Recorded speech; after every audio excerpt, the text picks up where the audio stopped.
now that summer has actually arrived, and this year it went from being one of the longest winters I can recall to suddenly just overnight it became summer. But it's time to crack out the shorts again. I usually wear shorts for most of the year, right into the depth of winter where my legs actually start going blue, and then that's the clue that I should maybe wear long trousers. But I was taking a look at our standard Dickies shorts, and I decided let's buy a pair of the American Dickies shorts, which I had to buy from a sort of fashion outlet, a hip hop fashion outlet in the UK, and I wanted to compare them. So these are two identical waist size, 40-inch waist for my svelte waist, and the British one is notably less generous cut. It's always got a narrower cut compared to American clothing. So the waists are the same size. The leg length, and I have to say, I've chosen the 13-inch length leg on the American shorts. You don't get that choice in the British shorts. All you get is one style of short in 3 colours, and that's it. The colours are black, navy blue, and khaki, that sort of beigeish colour. A lot more choice in the American shorts. The cut is completely different.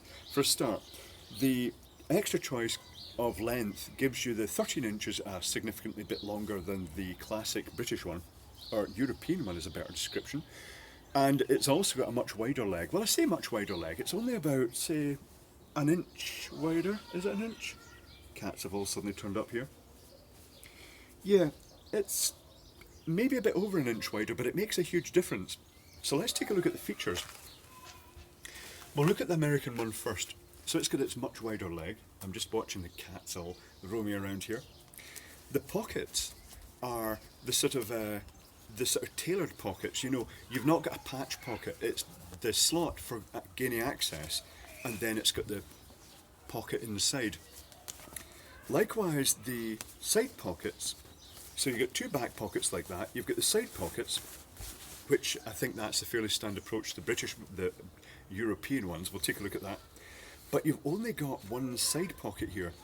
And again, it's styled, the pocket is going inside the material. It's got this sort of tailored finish on the outside. Let's take a look at the European one. The European one, which is notably lighter and thinner, they're both made of polycotton. This is more based on workwear. The only pockets that go inside are the side pockets.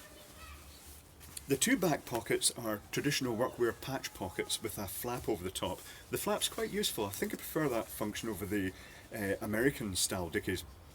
And the other feature, instead of having that one side pocket, we have 2 cargo pockets with, again, a Velcro flap, and it is a patch pocket on the outside of the fabric here.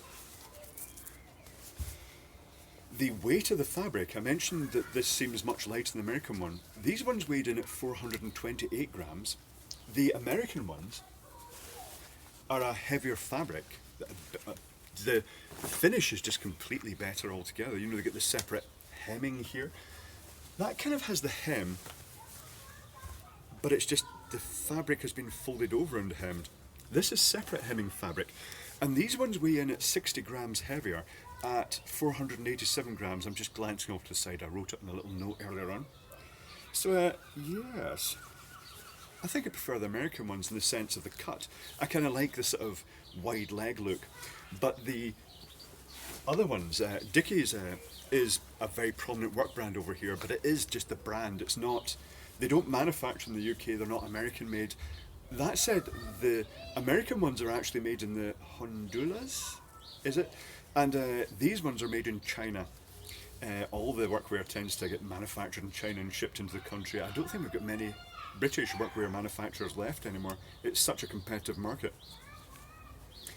But certainly these ones are a lot cheaper. I'm not sure what they cost in America, but a pair of these in the UK will cost you about £15 off eBay, inclusive of shipping, which makes them very good as a sort of expendable workwear. You just use them until you've wrecked them and then buy a new pair. The American ones were more expensive, and for me to get these, as I say, I had to go to a fashion shop. I could have got them imported from America, but the postage is astronomical. So it was a more cost-effective option to go to a place that's shipping them in bulk. And that was another eBay store. So if you want a pair of these, I'll provide a link to that store, because there aren't that many actually selling them. It's quite hard to find even on eBay. When you see a event crew at concerts and well, events, and they're wearing what you'd call their stage blacks. They tend to wear a black top and black shorts. It's just traditional in the theatre and entertainment industry because you blend into the background then. But the most common short worn in the event industry in the UK is the Dickies one.